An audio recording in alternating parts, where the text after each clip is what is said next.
Hey, we're just here at my buddy Ivan's of Ivanji's, and him and I are working on a couple deals here where I'm going to be helping him out and he's going to be helping me out with some cars. Today we're going to be looking at a 65 Chevy Beaumont, which is a Canadian... Not a Chevy.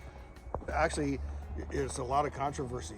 Like, these cars were not a Chev or a Pontiac. Beaumont was its own entity. I had no idea. Yeah. So it's an Acadian Beaumont, is what they called it. Like, it says Acadian and Beaumont on this car. So it's a 65 Acadian Beaumont. Yeah, it's a 65 Beaumont Acadian is what they called it. Just say it's a Canadian built only car, you know. Well, I don't have to say it now, Ivan, you just said it. So yeah, we're gonna be working together a little bit here in the next couple weeks. Hopefully it'll blossom into something that's a little more permanent. I know the guy, he puts up with me from time to time, and you've gotten a lot of my money over the years. Yeah. All good deals here at Ivanji's. Yeah, it's actually pretty clean, man. It's not bad, yeah. Got a little bit of rot on the bottom, but this is a solid car. I've never actually seen a 65 before. And we got a new grill piece for it, and a new bumper, because we got a parts car here, which is a 4-door, so don't feel bad. 2 doors too many. This is a V8 2-barrel car. It's got a pretty nice interior in it. Like, the interiors are actually in really good shape. Got the dash for it. The top of the back seat's ripped a bit there. Back, you can see it's kind of decent. Oh yeah. So it's got some sun wear to it, but it's kind of cool that it looks to be almost factory. It's houndstooth, which is cool. The floor seems solid-ish. Windshield's cracked up, but it is a 2-door hardtop. This is a cool car.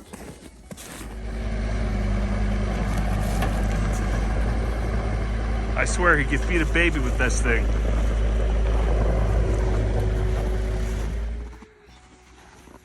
It's kind of awkward with one hand, but we're getting her. Get this sucker all swept off. It's a V8 automatic. I think it's a power glide in there, but we don't know yet. Our goals are point and shoot on this thing. Just figure out what we can do with it. Ivan and I have what we want to do to it, and then we're gonna see what else we get up to. Okay, we just finished loading her up. This thing's in pretty good shape. It's got looks like a run dent all the way down the side. That should be an easy fix on Bondo. This one here, I can pound that one out, but the other ones are gonna need paint stripped and some studs and pull. Yeah, I'm excited to get into this one. Hopefully when I do, it's gonna be warmer. Okay, it has been a few weeks since we picked this car up. I had to dump it in my backyard, in my storage area. It's been a struggle to get the time to work on this car. We finally got it. I started kind of doing a quick once over of the car and realizing that ignition might be in the dash, but there's no wires connected to it. So when I went to go and plug the wiring up in behind the ignition, turns out that somebody wanted that plug more than this car needed it, so they had it. Luckily, over at Ivanji's, he's got tons of parts for tons of cars, and he happened to have one, so we got it. We just got to get it all hooked back up. So yeah, I'm going to show you guys what I'm talking about. Like I was saying, we got the key here. Nothing happens. This right here is the wiring for it, and then here's the plug itself. I haven't even looked to see if the wires are the same color. This did come off of a 65 as well, but I'm not sure. I'm just from looking at it, it looks like there's different colors mixed into here. So I'm gonna have to do some research, figure this all out. So my buddy Justin of Crazy J Classic Works printed these off. What a nice guy. He's got a really nice printer down at his work. And these I thought were blue, but they're actually green. And with that being said, they're the same. So initially I was going to put the not butt connectors, hook all these back in and push them all back in, because someone had actually pulled it apart. But now I think what I'm going to do is just strip them and join them up that way, solder them back together, and then do it nice and clean that way, just so we know we got enough wire. And yeah, because I'm not 100% certain if the people that wanted these parts more than this car did ripped them off, pulled them out, that's what it looks like to me, or cut it and then maybe tried to reattach it somehow. I'm not certain. So, but because they're all twisted together here, I bet you that's what they did. Someone was trying to hotwire this thing. Okay, so I'm gonna have to clean these back and then connect them back up with solder. Okay, here we are. We got them all soldered together. I forgot to put shrink wrap on this one before I soldered them together, and I couldn't, because it was double wire. I couldn't put shrink tube over it. So this one got taped, but the rest are all shrink tubed except for this one. This one was a steel wire, and I thought it was aluminum wire. It wouldn't take any solder, so I decided to put a butt connector on there, squish it down, and it was a shrink tube one, so that should be good there. The rest took solder really well. So I was goosing around in the glove box, and look what I found. The original one they cut off the car, so they didn't pull. They did cut and strip back, but one benefit is we know exactly how this car was wired now, and we butchered a parts car for no reason. That wiring harness could have been in better condition, this one, until I cut it. Okay, we're gonna go ahead and pin this back into that connector, and then we'll see about maybe cranking this car over. Well, something strange just happened. I put the key in and it won't turn over. It's spinning in there, but even when I have my hand on the back side, try and turn it over, it won't turn over. And for a while there, the key was stuck in the ignition.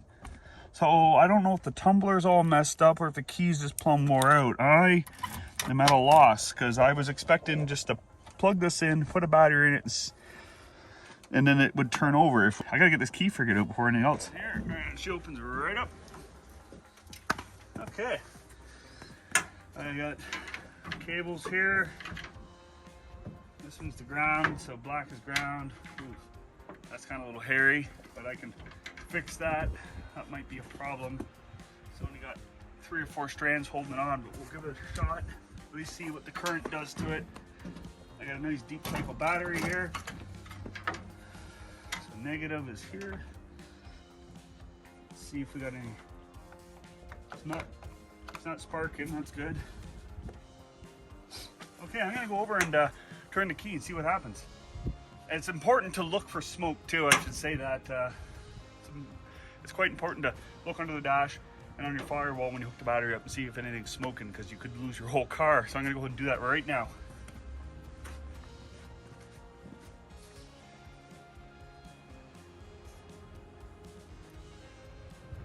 Okay, no smoke, but we have lights on the dash. Okay, I'm gonna crank it. Nothing.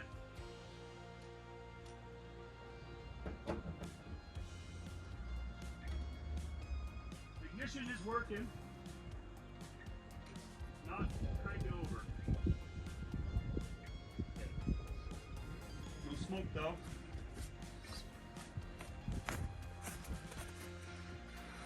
I should put this on a little bit better here. Disconnect the battery. The dash lights were lit up. There you can see the bulbs are all illuminated.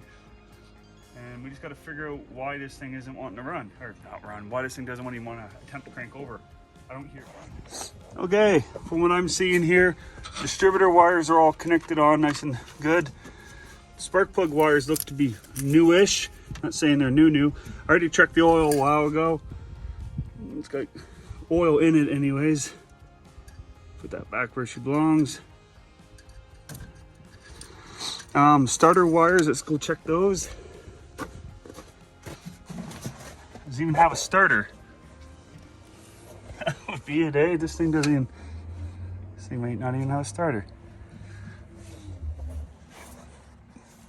I can't see the exhaust manifolds in the way. Yeah, I feel the starter, feel the wires, they're connected. The ground is not connected there. That shouldn't really affect us too much. I gotta fix this. I just pulled on that lightly and it popped right off. I'll get the proper connection and put that right there. Now I just gotta get underneath the dash and see if there's any loose wiring down there. Okay, this is the starter switch that I got. I'm gonna try to clean up those terminals with a wire brush. Maybe that's our deficiency right there. As I'm walking back to the car with cleaning up the terminals, it has power. I know that because the dash lights are on. I didn't see if it was a neutral. What if the neutral safety switch is stopping it from cranking over, which it should? So hopefully that's it. I'm willing to bet that that's what the problem is. I'm gonna go ahead and slide this back together. I still gotta fix that loose wire, and then we're gonna give that a shot. Just sat down here, look at this. What? I bet you dollars for donuts. that the neutral safety switch was doing its job. Okay, let's jerry up that wire, put this switch back in, and see. I can fix that wire properly in a few minutes. I just want to see if this is our problem. Okay, I'm just anxious to see if this is our problem. I'm just going to wedge this in between it, like I normally would do. Not really liking it. I just really want to see if it'll engage the starter. Let's go ahead and do that.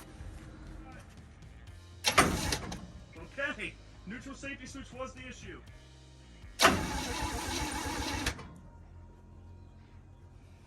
Woohoo! That is great news. This is HEI. I bet you this thing will run. Okay, let's not get ahead of ourselves. Let's fix up the things we do know the problem is. For, 2 cents putting this connection on, that should go a long way to allow proper voltage. I'm going to clean these terminals up too to allow for the best connection possible. Then I'll probably maybe take everything off the head of the engine, or do you want to skip that and just drop some fuel on the choke and see if it'll spark off. The proper thing to do is check for spark, pull the spark plugs, look at everything, but we should probably do that way. We just did that on that inline 6. It does have oil in it. I don't want to run this thing very long. If I do get it to fire up, it'll just be pulling itself into the shop, I imagine, because we got oil. We're going to be doing a full thing on this. We should be checking transmission fluid, oil, and rad fluid, coolant, and see if, okay, let's make a plan here. Start hammering off our list of things that we know we need to do, because I have a real strong feeling this is going to be a running engine with, fingers crossed, minimal effort.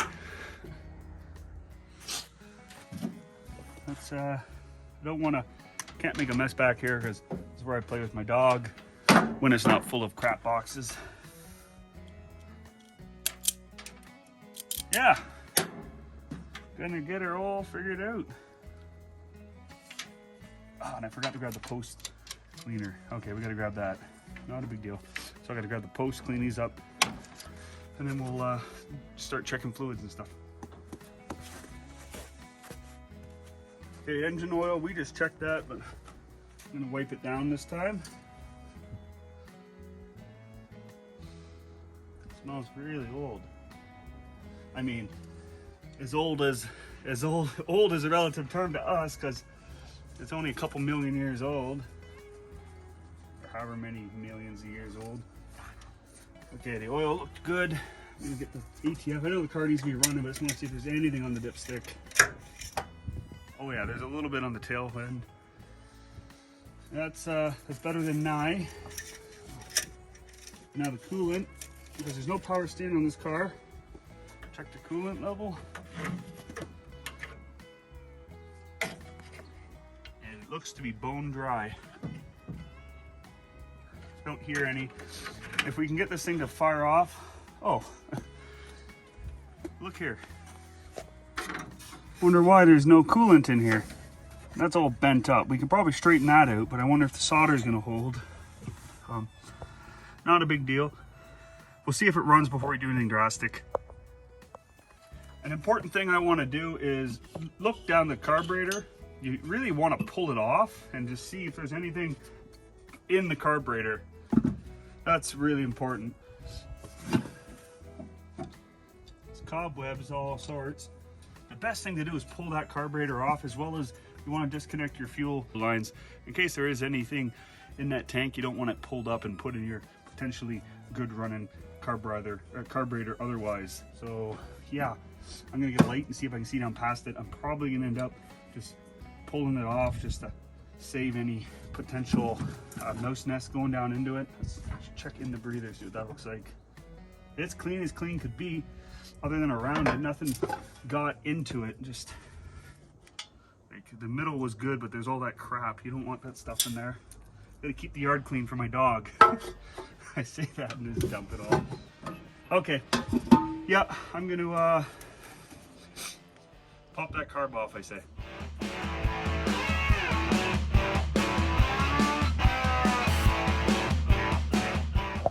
Okay, we got it off. Just gonna glance down in there.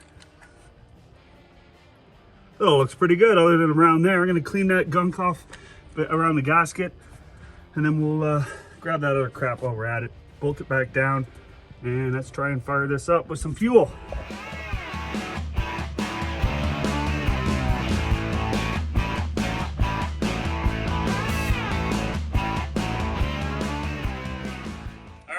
Our fluids all look good for initial startup. The intake was clean. Let's go ahead and put the ground back on. Put a little bit of fuel down the bowl here.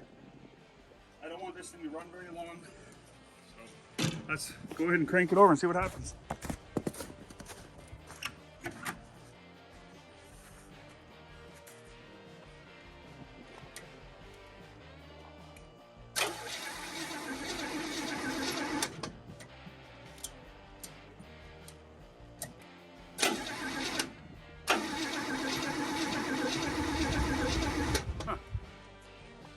Fuel down here one more time.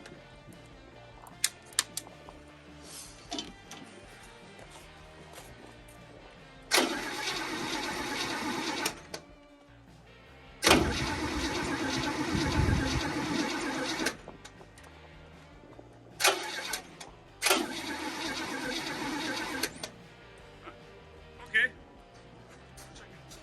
Do this one up here. Okay, we're gonna check spark. I really thought this thing was gonna run, but it can't be that easy, eh? All right, I confirmed I have no spark. Not a big deal. I'm gonna see if there's power going to the coil or the. You know what? Just to save all that funness, I'm gonna go right to the battery. Just go down. I have the key on.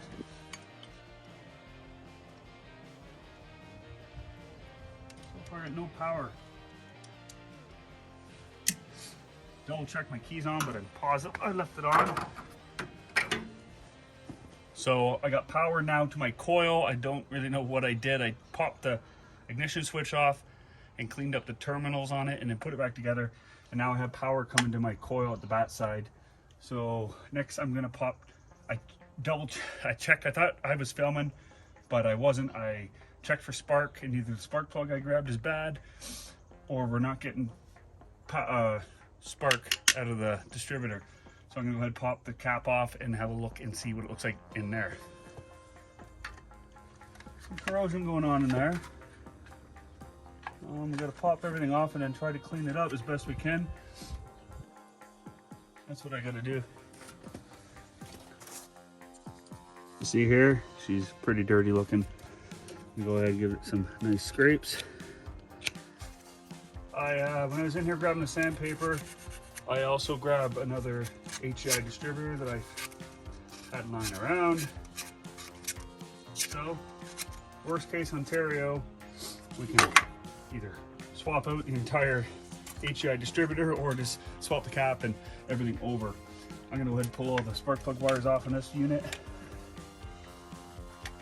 Okay, got everything cleaned up to the best of my ability. Right now, anyways. Everything looks like it's moving. Okay. Yeah, I think the best thing to do now is to try to put it back on. Like, there's no water in here. So, this bad boy back on. We'll put the cap back on and I'll put the wires on properly. Okay. We've got the fire in order, just plunk it down, put the caps back on, and see if we got spark again.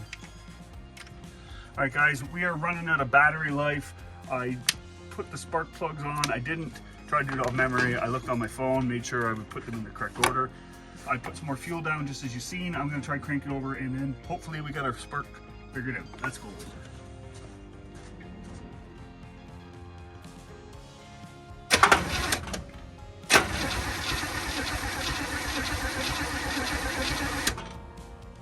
I'm gonna say no spark again. Still no spark, eh? Maybe the cap is bad. That could be a culprit.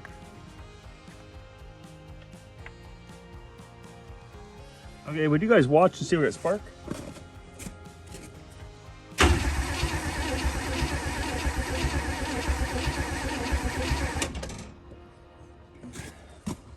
Okay, how we do? Okay, after some goosing around on the Beaumont here, we've done a lot of troubleshooting. We got power going to the coil, so then we got nothing going by it. So that after cleaning up all the spark plug points and everything, still no spark coming through.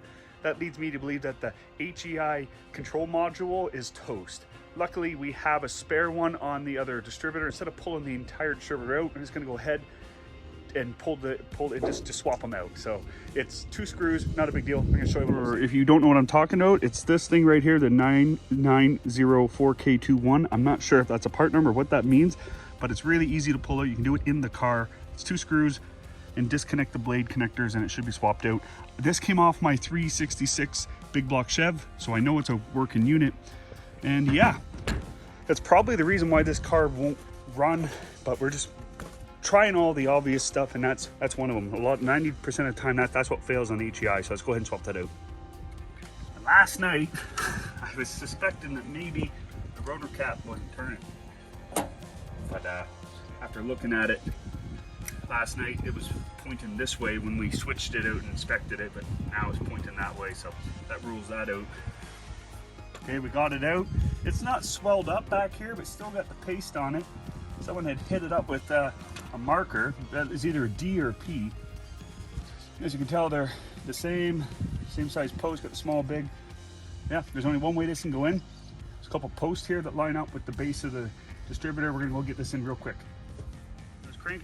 So when I was cranking it over, I noticed that the fan wasn't spinning. First I thought it's because it was a loose belt, but then upon further inspection, the fan is actually hitting the bottom of the rad.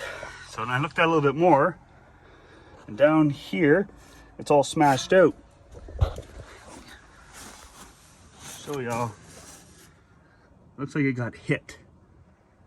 So maybe somewhere in this thing's life, somebody was moving it around and hit it and smashed it out, because you see this is all broken. So I have to bring it forward, at least for the purposes of starting it up, making it run. The rad is punctured too, so it's gonna need a new rad, and maybe the shroud, that the whole unit, or maybe I could pop it out and try and fix it. That's what I'm gonna attempt to do, is try to fix it. So yeah, I'm gonna put the cap back on. I'm gonna go ahead and fire this guy up. Put some fuel down here, battery's all connected. Fingers crossed we got this. Woo-hoo! It's trying. That's pretty not bad. Okay, something's rubbing. Don't want to hurt that rad any more than it's already been done. Where is it hitting? Oh, it's hitting the transmission line. I'm gonna push that down. Make sure I'll disconnect the battery.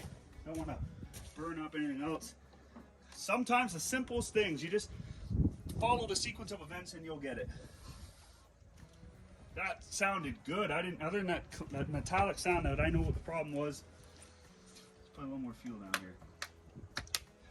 Okay, got fuel down, or let's do it again.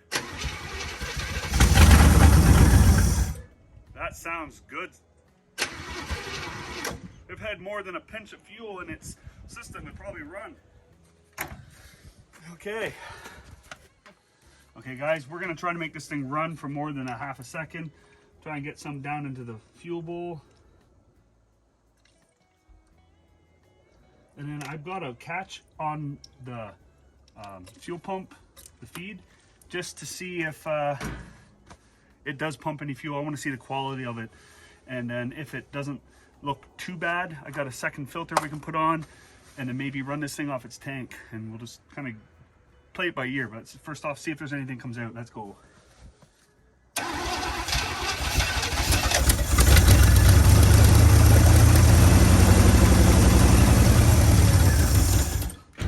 That sounded really good. Holy. Look at that. That looks like honey. Okay, I don't know if that could, we shouldn't put that through the carburetor, I wouldn't say. I wish there was a way to figure out how much fuel's in it. Maybe we could dilute it.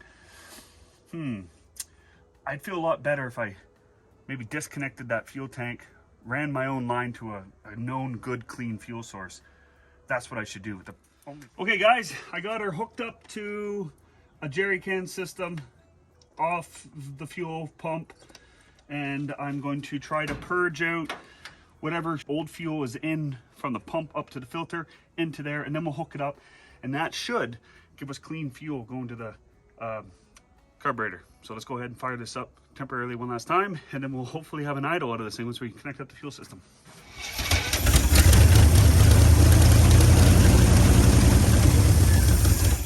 It definitely moves some of that old crappy fuel. It's a little less.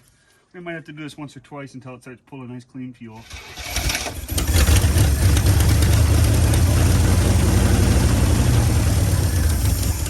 Oh yeah, it's really sprung itself up to like, that's pulling nice clean fuel now. Let's keep that over here.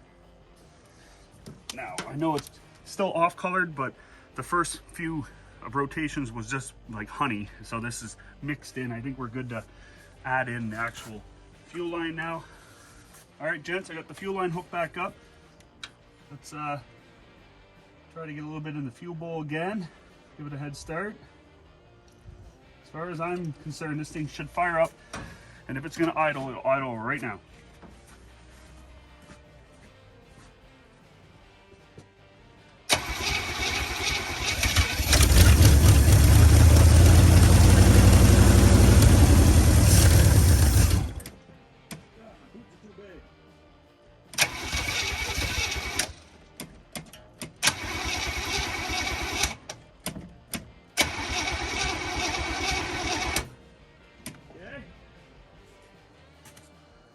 When it does fire, it runs good. The carburetor's the problem right now. I was trying to beat on it, work out whatever's in there out with the hammer here.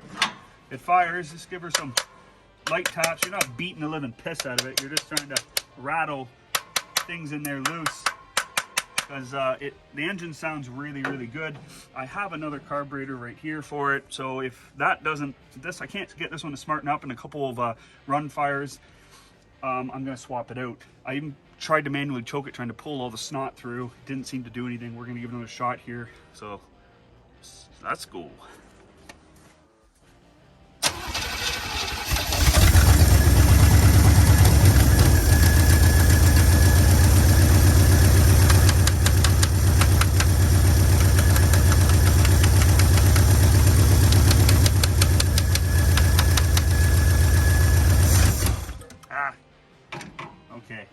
I don't know if I should keep messing with this or try that other carburetor. This couple of the bolts are real nasty to get into.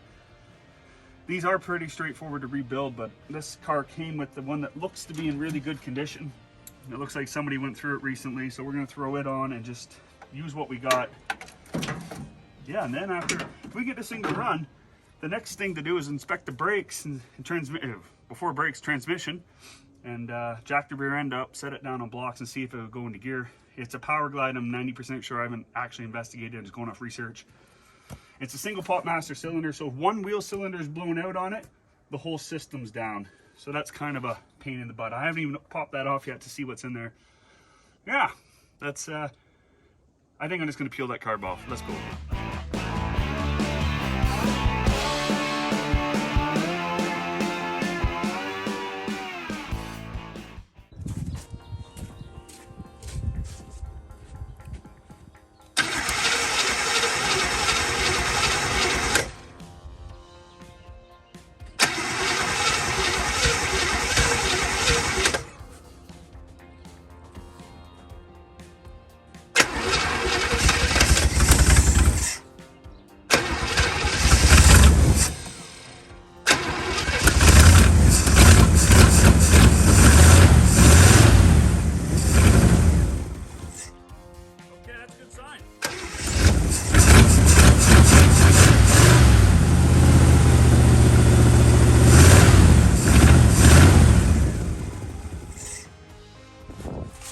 Sounds like it just needs a little more idle and this thing will run. Let's go ahead and adjust the idle up some. Yeah, right there. That's really good. This is exciting. Look at that.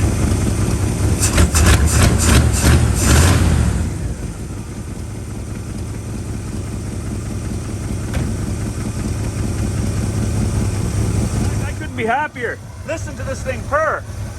I mean, it's got fuel all over the place, so we can't run it too long, and there's no water going through it. But let's look at that. Yeah, this thing is turning out to be a pretty good runner. And it just goes to show a lot of times it's just the simple things, like that HDI ignition module being bad. We got that into it, fired right up. That carburetor is 100% rebuildable, but the car came with supposedly a good one. Turns out it's pretty not bad. It's got a bit of a stumble on it, but that could be worked out with maybe a good drive. Now we got to make a plan for the next step for this car. I'm feeling like it should be the brakes or maybe the transmission. You know, transmission makes more sense, but we really can't. I don't want to run the car too long. It's got, gosh knows how old the oil is, and it's not pumping any water through. I got to pull this rad out at some point and try to fix it or switch it out for another one over at Ivan's. But I'd like to try to fix what we got. So yeah, with all that being said, I'm gonna go ahead and just inspect the brakes because the pedal is stuck down at the floor. There's just no brake in this thing whatsoever. Yeah. This thing hasn't been off in a coon's age. There we go, got her off. I did mess around with that. It doesn't look all that good, but it doesn't look all that bad either. I'm gonna go ahead and clean that up a bit. And we're gonna add some brake fluid to it, some .3, and get that up into the situation. Okay, we got the fluid in the reservoir like you just seen. Next step now should be just to make sure we get brakes going. The coolant system needs to be addressed, as well as the transmission. We wanna make sure that we get fluid in it, but it has to be at a good running temp in park to be able to check that. So it's kind of like 6 in one, half a dozen the other. We need a brake to safely see if we have gears, but we need a radiator to see if it'll run in order. So it's kind of a big old circle. So we just got to pick one and do it. It's either going to be brakes or cooling system.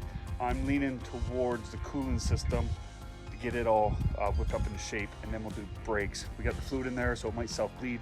I should be able to tell if we get a brake leak just by having fluid in there. If it goes down, we know. If not, I'll try to bleed.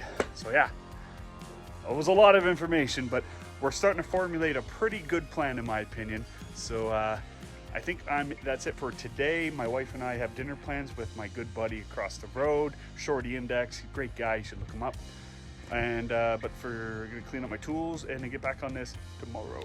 Well, gents, tomorrow was actually 2 weeks since the last time we were working on this car. The weather took a turn for the worst. Last week we were scrambling to throw together a video to upload, and we ended up working on the critter getter. So I'm gonna suck it up. It's about -20, dropping down to about -25 at night out right now, and only getting colder. So what I'm gonna attempt to do is pull the radiator out of this, get it in the shop, let it start to thaw up, so then we can get some more progress done on the 65 Beaumont.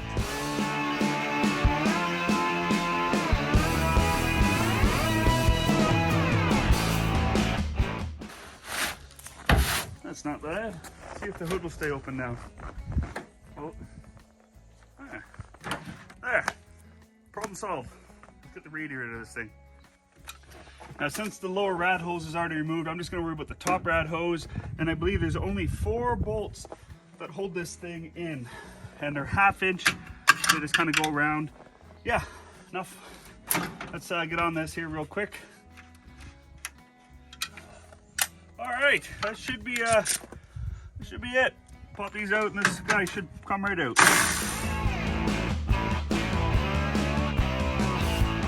Oh, fingers.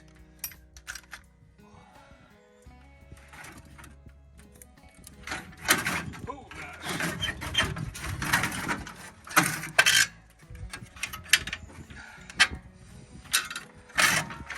all right, it's out of there.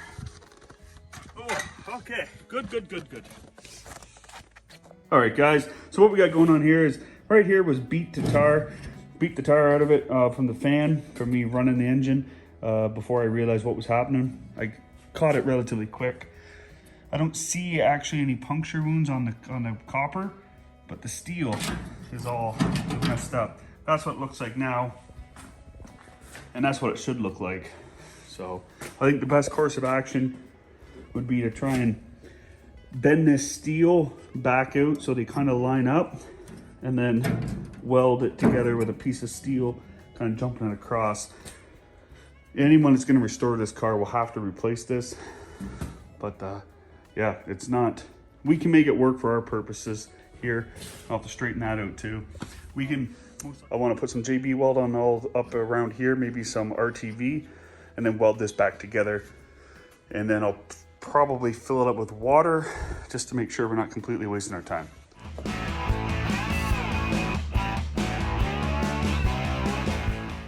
Okay, I got it lining up to the point where should work well enough anyways. This whole rad is twisted up pretty bad. Like when it got hit, it really got pushed out of shape here. But we can only move ahead with what we got. So I'm gonna go ahead and get the welder ready to start trying to burn this together.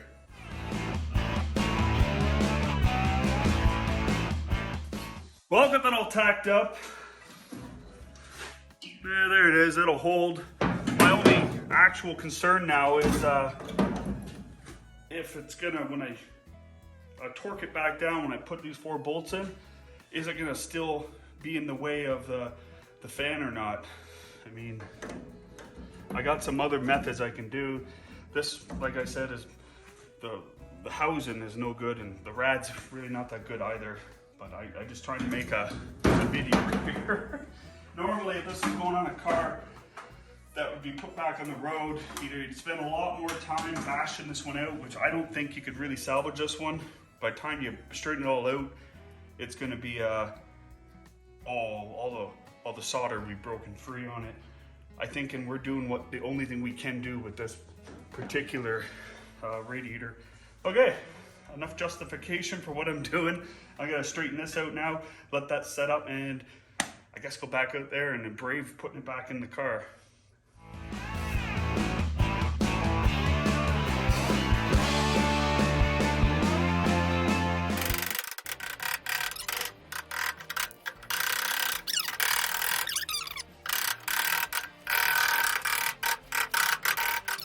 That's not horrible, eh? This is still a little concerning. The bevel's almost gone there. Maybe, but from up here, it's looking pretty round, a little flat here, so I gotta work this out into more of a circle. That's pretty not bad. Yep, pretty not bad.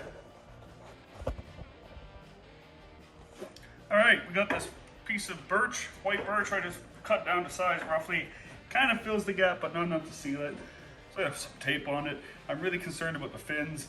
If I notice water leaking out around it, I'll know to disregard that. So hopefully we can make a good enough seal where it can hold water long enough to identify any potential leaks. So before I start pouring water into it, I'm just taking note of what are sweat spots on this thing. That's coolant that dripped out on itself. This in this jug is straight water, so give us a little bit more of a lean.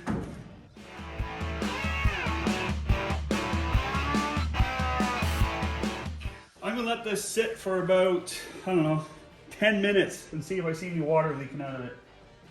So let's just go ahead and wait. Hurry up and wait. Okay, no leaks in this vicinity that I can notice anyways, that I have noticed. That looks pretty good. That's from where the jug was sitting here, so was that. Before I slid this thing over, I noticed it was there. No wet spots. This was already here. That's coolant still. It's still right up to level. Yeah, I spilt a little bit out of the spout here and it fell down here, but this right here is actually leaking from my bung. Not a big deal. Yeah, this thing gets the old Schelly shop stamp of approval. Let's go drain this and get this in the car. Snake this down in here nice. Significantly warmer today than it was yesterday, I tell you. By like 15 degrees. Went from negative 25 to negative 10 here in the last couple days. Or not even couple days, last day. It's a big improvement.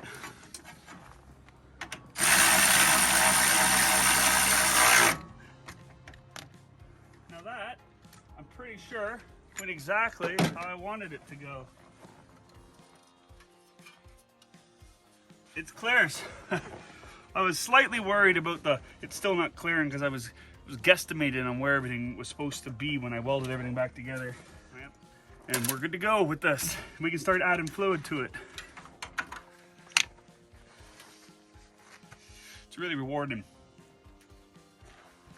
Okay, we got the rad all back in. I went along and checked all the fittings for the rest of the hoses. It looks like the fan's gonna clear. The transmission lines are rehooked up. All I gotta do now is add fluid into it, hook up my jerry-rigged fuel system, and see, yeah, if this water pump's gonna leak or not. And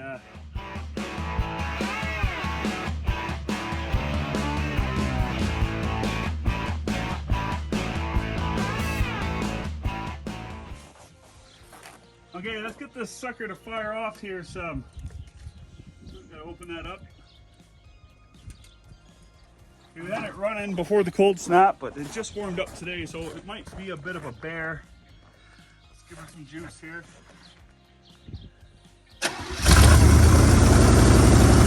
Oh, hey!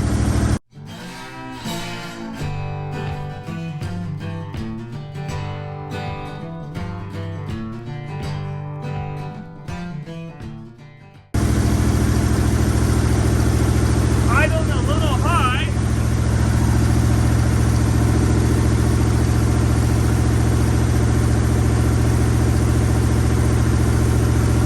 Still got coolant. We'll let this thing here run for a few minutes.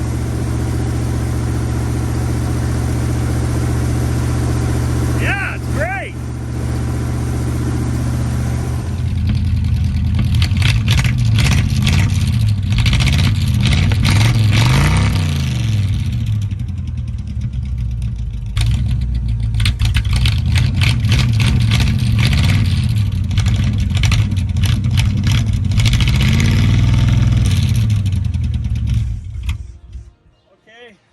It's running pretty good. I'm going to attempt to get the jack underneath the rear end here and jack the back tires up off the ground to see if this thing's got any gears.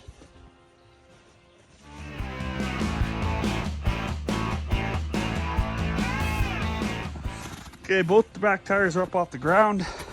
Let's see if she's got gears.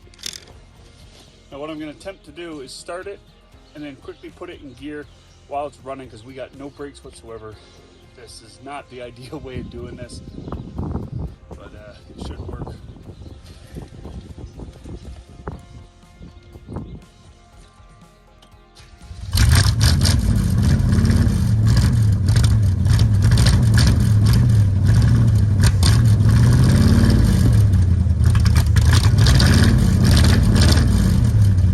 Yeah, we got some movement.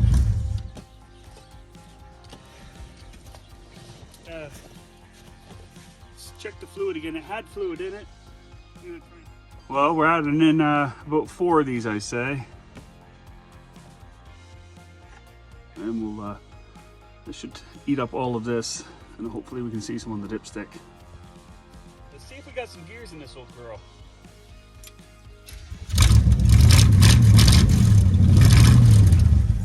I got something. Holy, we got reverse. Woohoo!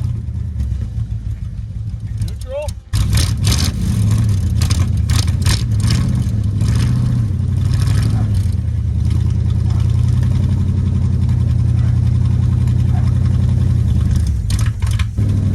Alright, we got forward too! Woohoo! I didn't like that.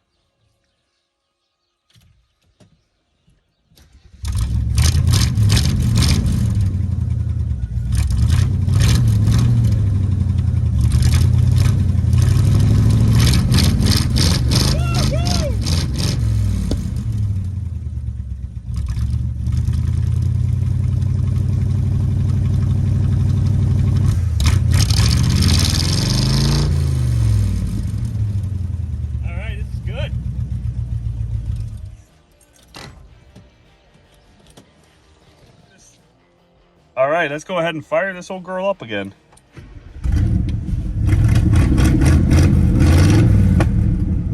All right, that's pretty not bad. Listen to this baby sing. All right, this thing runs pretty good. It's got a stumble.